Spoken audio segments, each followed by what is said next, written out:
Et aussi aujourd'hui, l'ami Ferniaud avec les produits du Val-de-Loire. Aujourd'hui, Vincent, j'ai envie de dire que tu te régales. On va même recentrer sur la Touraine, Lolo. Directement Touraine. Avec deux très grands produits de ce cru que sont les Rillons d'un côté et le Sainte-Maure de Touraine. Attention, je vous expliquerai pourquoi.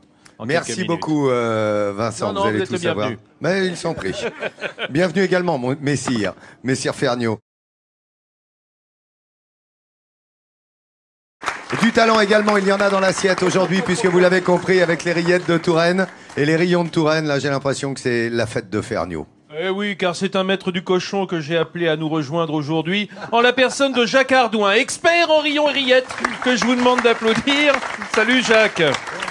Merci de répondre toujours présent à l'appel du cochon. On parle aujourd'hui de rillons et de rillettes de Touraine, de Tours même, on peut dire, de Tours ou Tours. Les deux appellations sont valables. C'est vrai, Tours et Touraine, oui. On peut dire les deux, donc ça c'est important. Alors, quelle est la différence? La différence avec, par exemple, les rillettes du Mans. Bon, alors, pardonnez-moi, j'ai envoyé alors, le mot. Il va nous l'expliquer, c'est déjà la couleur. La couleur, mais c'est surtout un mode de cuisson.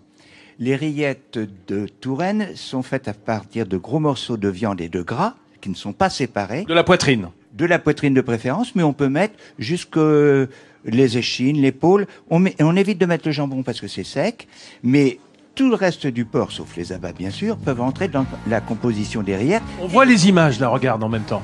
Et on met les os du porc aussi. Parce que les os, comme ça cuit dans un chaudron en fonte, en le remuant constamment, les sucs des os et du cartilage apportent un petit quelque chose. Et oui, ça caramélise, comme on le voit dans ces chaudrons qui sont maniés, voilà, par un des hommes de l'équipe de la charcuterie. Voilà, on voit que il faut tourner en permanence parce que si on laisse étuver, comme le font les manceaux, ça va rester rose. Surtout que la viande est salée un petit peu à l'origine. Ils la salent avant et puis surtout ils la font cuire à l'étouffée, c'est-à-dire qu'ils la mettent dans une marmite. Avec le couvercle, elle va cuire tout doucement, mais elle va garder toute son humidité.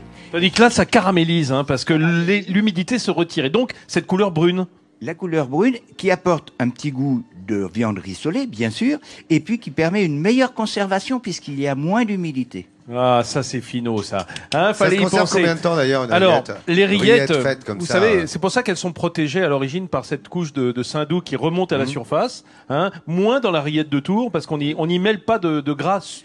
On ne rajoute pas de gras après cuisson. Les mauvais fabricants, on va dire, et là on parle de bons fabricants, les mauvais fabricants vont rajouter de l'eau et de la graisse parce que c'est pas cher et que au poids, évidemment, ça va délayer un peu la rillette. Tandis que là, on utilise que ces morceaux qui sont les rillons, que ces morceaux qui vont être cuits plus longtemps jusqu'à se déliter complètement, Jacques. Voilà, c'est la cuisson qui fait défibrer la viande. Elle va se défaire, se détacher. On les écrase aussi avec une fourchette parce qu'il reste encore des gros morceaux. On enlève les cartilages, les nerfs, les os. Et tout est écrasé pour en faire la rillette. À la fourchette. Alors vous avez... il y a une dégustation là, regarde. Ursula fait déguster. Pendant près de 50 ans, Jacques a fait ses merveilles tourangelles. Il a cédé la main à Julien Garnier qui est juste derrière, à côté de Madame Ardouin. On peut les applaudir parce que c'est la perpétuation du bon goût tourangeau à travers les rillons et les rillettes qu'on va faire goûter à tout le monde. C'est vraiment Merci Vincent. Très très grand artisan d'art, je dirais que Jacques Ardouin. Encore un talent mis en France. Je le connais depuis longtemps aussi. C'est la qualité et la simplicité extraordinaire. Ah bah la double talent. Alors là, si c'est confirmé, vous voyez, par Ferniaud et Bonte, vous pouvez y aller, les amis. Ça veut dire que c'est vraiment l'excellence de la charcuterie de la rillette. Bon, on va retrouver évidemment tous ces produits avec Vincent, les produits régionaux. Grado. Les animaux à plumes, on l'a fait avec Nathalie Simon. Les animaux à poil, on va rester dans les animaux à poil. On va parler des chèvres, mais pas n'importe lesquels, ceux qui se grignotent. C'est bien ça, Vincent.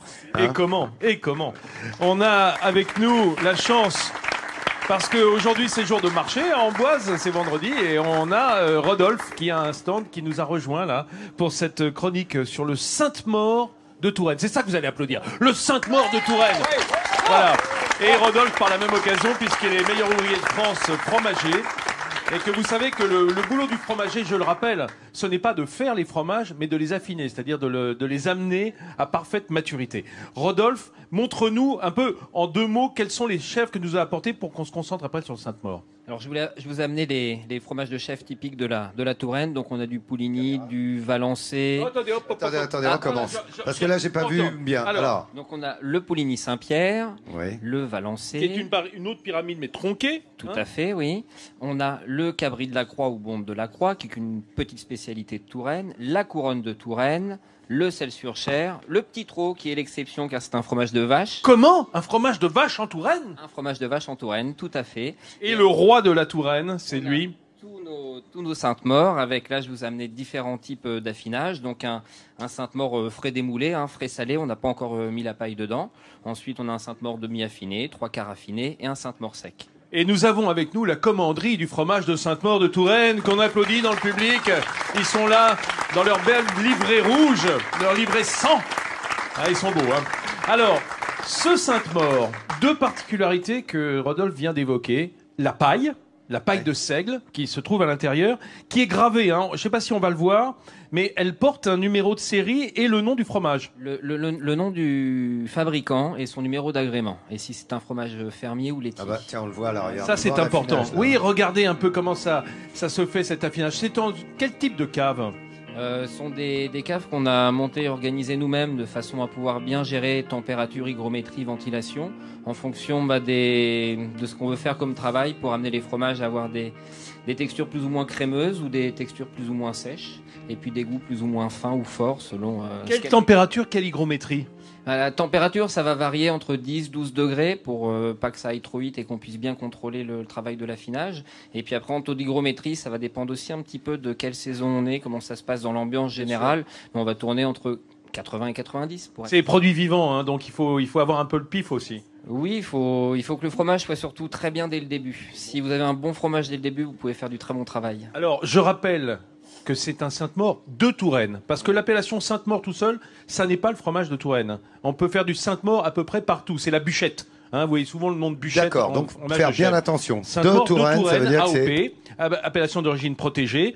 Cette paille de seigle qui est signée, on peut dire à l'intérieur.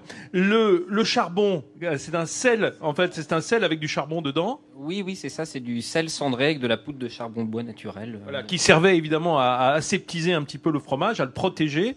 Et alors surtout, on va dire la vie du fromage, c'est 24 heures après le caillage, les goûtages, dans les faisselles que vous voyez la confrérie porter au bout de ses pics. C'est ça la faisselle du Sainte-Maure. 48 heures ensuite, pendant que on va mettre le sel, justement ce sel avec le charbon et la paille à l'intérieur qui signe le vrai Sainte-Maure de Touraine. Et ensuite, à nouveau 48 heures pour les goûtages avant que ça parte à l'affinage chez toi. Et non, avant, il faut que ça passe 11 jours minimum chez le fabricant pour pouvoir avoir l'appellation d'origine. Voilà, c'est important d'avoir le vrai professionnel parce qu'il sera fait à cœur. Voilà. Merci Rodolphe d'être venu parler du Sainte-Maure. Vous savez tout maintenant sur le Sainte-Maure de Touraine. Allez, on finit en gâteau. Oui, bien sûr, on part pas d'ici sans goûter le pavé royal, puisqu'on a battu le pavé devant les remparts du château. Le pâtissier se trouve à quelques encablures. Regardez s'il est beau avec de l'amande et de la framboise. Je crois que ça va se dévorer. Ah, dis donc, c'était de la régalade cette semaine, Vincent. Merci. Bravo au chef.